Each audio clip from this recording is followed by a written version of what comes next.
Olá, vamos dar início agora à disciplina Teologia do Culto e você vai acompanhar agora o primeiro capítulo de estudo.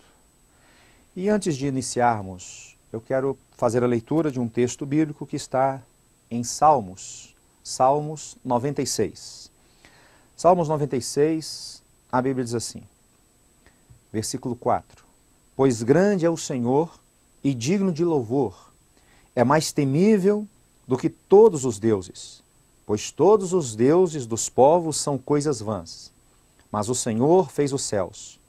Glória e majestade estão perante a sua face. Força e formosura no seu santuário. Dai ao Senhor, ó famílias dos povos, dai ao Senhor glória e força. Dai ao Senhor a glória devida ao seu nome. Trazei oferendas e entrai nos seus átrios.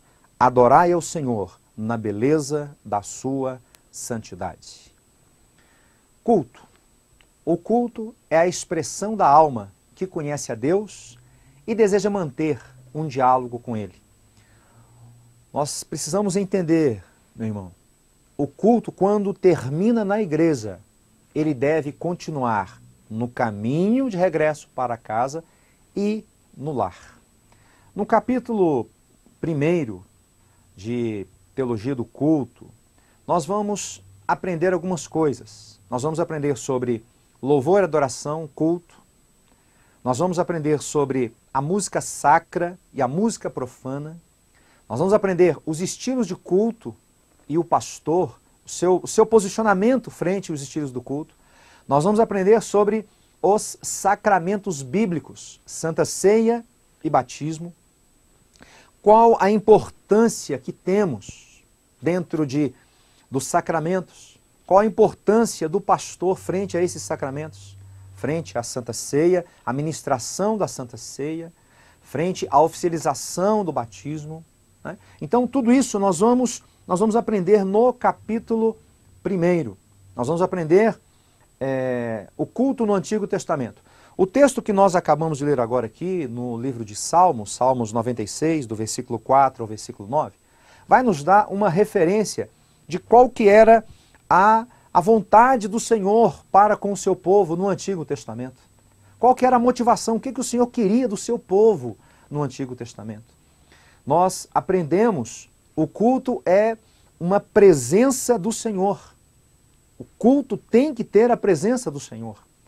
Dentro do templo, dentro da igreja, no momento em que se inicia o culto, nós precisamos entender que a presença do Senhor, ela tem que estar ali. Sem a presença do Senhor, não haverá culto. Sem a presença do Senhor, não haverá manifestação. Sem a presença do Senhor, não haverá revelação do Senhor. E a revelação do Senhor está por meio da sua palavra. Deus já se revelou por meio da sua palavra para nós. Nós precisamos entender o pastor e o púlpito, a dignidade do pastor perante o púlpito. O pastor é um homem público, o pastor é um homem que está ali e todas as pessoas, as pessoas que estão no templo, as pessoas que fazem parte daquele culto, elas observam as atitudes do pastor, os seus gestos, o seu posicionamento. Nós vamos tratar sobre isso mais tarde. Mas a dignidade do homem que está pregando a palavra do Senhor, a dignidade do pastor. O pastor frente à sua igreja, frente àquele povo, frente ao seu rebanho, a sua dignidade. Então tudo isso nós vamos estar estudando agora no capítulo 1. Nós vamos estudar aqui os objetivos do culto, objetivos fundamental, o que é prioritário dentro do culto. É interessante entendermos que o culto, se está programado para começar determinado horário, ele não pode simplesmente chegar naquele horário para iniciar o culto. O culto exige uma preparação do pastor, uma preparação dos diáconos, uma preparação dos irmãos que estão trabalhando no louvor, que vão levar a igreja em adoração ao Senhor. Então, todo esse momento de aquilo que é prioritário dentro do culto, nós precisamos entender também. Precisamos entender quais são os momentos em que nós estamos nos posicionando perante o Senhor no culto e prestar ao Senhor o culto aceitável a Deus. No capítulo 1, na página 20, você vai encontrar muito bem, você vai encontrar detalhado ali a respeito o culto aceitável diante do Senhor. Que tipo de culto é esse que Deus quer que nós nos apresentemos a Ele e falamos assim, Senhor, este é o nosso culto, nós queremos nos apresentar diante do Senhor. Isso é muito importante, irmãos, quando nós nos posicionamos dessa forma. Vamos aprender agora sobre a música sacra e a música profana dentro do culto. A música num culto. Preste atenção no que eu vou lhe dizer agora. Nós não precisamos de estrelas em nossos cultos. Nós não precisamos de estrelas em nossos louvores. Os levitas, pregadores. Nós já temos uma estrela, que é o Senhor Jesus. Ele é a brilhante estrela da manhã. O Senhor Jesus é que tem que ser o centro dos nossos louvores, da adoração. E a música sacra e a música profana, elas têm uma diferença muito grande. A música sacra fala daquilo que é santo, fala daquilo que é puro, fala daquilo que é fundamental, aquilo que transforma a vida do homem, aquilo que muda a vida do ser humano. A música profana é aquela música que não traz louvores ao Senhor, que não traz honra ao Senhor. Vamos aprender sobre os elementos do culto, o pré-culto, a liturgia do culto. Nós temos aqui manifestações do culto. Então, tudo isso nós estamos aprendendo dentro do capítulo 1. E finalizamos o nosso estudo falando sobre o dirigente do culto e o pregador.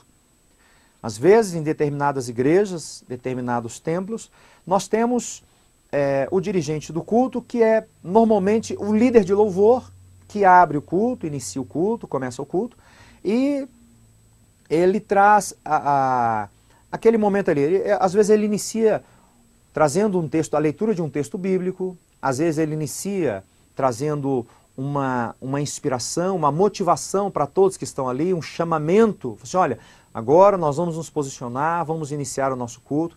Então, esse dirigente do culto normalmente, não por obrigação, normalmente é um líder de louvor. Ou às vezes em alguns templos, em algumas igrejas, nós temos um pastor que é responsável por aquele culto, que tem a responsabilidade de iniciar o culto, abrir o culto, e naquele momento que ele inicia o culto, ele inicia com uma oração, ou fazendo uma leitura bíblica, ou trazendo também uma palavra inspirativa, um chamamento para os irmãos que estão ali, para as pessoas que estão ali, e logo em seguida passa para o dirigente de louvor, para o levita, para aquele que vai estar levando a congregação, levando a igreja em adoração ao Senhor. E depois, no momento propício, passa-se a palavra ao ministro, ao pastor, ao pregador, àquele que vai transmitir, preste atenção, não o recado de Deus. O Senhor não manda recados. Deus não manda recados. Deus, ele preza pela sua palavra. E vale aqui um lembrete. Olha, você que está nos assistindo. Dê valor à palavra do Senhor. Dê valor à palavra do Senhor. O salmista, ele diz, Salmos 1, bem-aventurado o homem que não anda no caminho de pecadores, nem se assenta à roda dos escarnecedores, mas antes tem o seu prazer na lei do Senhor, e nessa lei medita nela de dia e de noite. Porque será como uma árvore plantada, olha o que a Bíblia diz, será como uma árvore plantada junto a ribeiros de águas. Então, quando o Senhor nos chama a atenção que o caminho que nós temos que ter é a palavra, o lembrete que quero dizer para você é o seguinte, dê valor à palavra do Senhor no culto.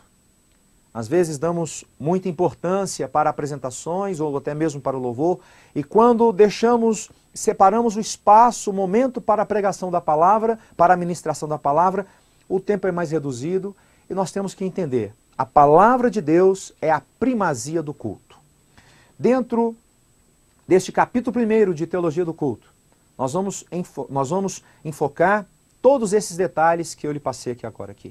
E eu quero deixar também aqui algo que é interessante, que está no capítulo 1, na página 14, que são alguns vocabulários de culto. Nós temos aqui alguns vocabulários aqui que traz algumas palavras que são interessantes. Por exemplo, latreia, que significa serviço ou culto. No início falamos que culto é a expressão da alma, daquele que quer se colocar diante do Senhor. Agora aqui nós entendemos aqui uma das palavras que trazem bem essa tradução para nós, serviço, culto, latreia, serviço ou culto. Olha, você precisa entender que nós estamos cultuando é o Senhor dos Senhores, o justo juiz. Nós estamos cultuando a Deus e precisamos oferecer o nosso melhor serviço a Ele. Precisamos oferecer todo o nosso ser, como diz aqui a palavra, tudo que nós temos precisamos colocar diante do Senhor. Então, neste primeiro capítulo, é o que nós vamos estar trabalhando. Os estilos de música, a música dentro do culto, tudo fala a respeito do nosso posicionamento. Não podemos chegar diante do Senhor num culto e vamos falar, olha, vamos começar aqui o nosso culto a Deus agora aqui, e qual o hino que vamos cantar? Não. Precisa-se de uma preparação. Da mesma forma que os levitas, eles vão ensaiar, eles vão afinar os seus instrumentos, eles vão trabalhar ali para o Senhor ali, as músicas, os hinos a serem entoados, eles também precisam ser bem aprendidos. Eles precisam ser bem treinados, ensaiar direitinho, para que quando o culto for direcionado ao Senhor, quando a igreja estiver ministrando ali naquele momento ali, o que vai acontecer? A igreja vai ver que está tudo afinadinho. Está acontecendo ali uma grande orquestra sinfônica, onde todos estão sabendo o que vai acontecer, os posicionamentos. Não é nada de última hora, foi treinado, foi colocado debaixo dos joelhos, foi ali debaixo de oração. Olha, tem uma palavra aqui nesse livro, eu acredito, não me recordo se está no capítulo 6 agora, mas ela diz assim: tudo que nasce de joelhos, nasce para ficar de pé. Então, neste primeiro capítulo aqui, que você possa estudar bem. Quando você for ministrar a sua aula, ou quando você estiver estudando este livro, texto, tenha à sua mão uma Bíblia. Tenha perto de você a Bíblia, a palavra do Senhor. Tenha perto de você uma boa concordância bíblica. Tenha perto de você um dicionário bíblico, quando você estiver fazendo o estudo dessa disciplina, deste livro, texto aqui agora. Então, este é o capítulo 1º, que eu deixo aqui como uma motivação para que você esteja estudando, aprimorando seus conhecimentos para um bom desempenho na obra de Deus. Deus te abençoe, bons estudos.